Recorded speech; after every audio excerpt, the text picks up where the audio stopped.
Жер мәселесінде кәсіпкерлерді жерге қарататын мәселе көп дейді Ақжолдықтар. Толығырақ Ақжол Тайм бағдарламасында.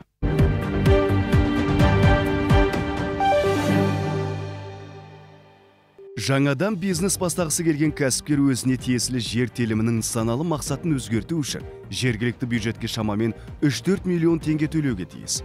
Меншік иесіне мұндай сомаға жер телімінің нысаналы мақсатын өзгерткенше коммерциялық мақсаты бар. Дайын жер телімін сатып алған тиімді емес пе дейді депутат.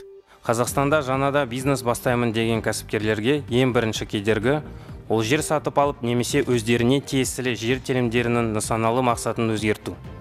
Әлі бизнесін бастамаған кәсіпкер жұмысын табыстан емес шығыннан бастауға мәжбүр.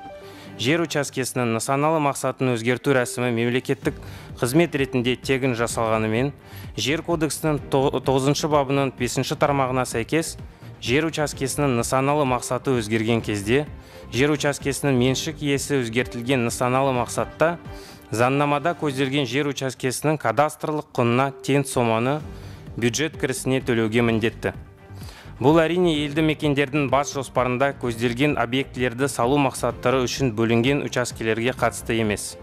Мысалы, Шымкент қаласында жер телімдерінің құны 5 миллион теңгеден болса, жер иелері нысаналы мақсатын өзгерту үшін жергілікті бюджетке шамамен 3-4 миллион теңге төлеуі қажет.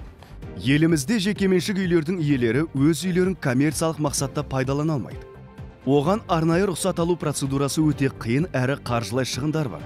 Ал рұқсатсыз пайдаланса, айыппұлы тағы бар дейді Ғани Хамзин. Бұдан басқа заң шеңберінде жер телімінің нысаналы мақсатын өзгерту бірнеше айға созылады. Жер комитеті, архитектура, жер комиссиясынан өту бүгінде үлкен бюрократияға айналған.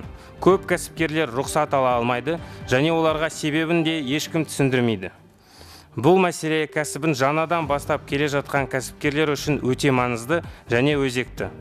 Сондықтан аталған процедураны барынша қысқарту қажет.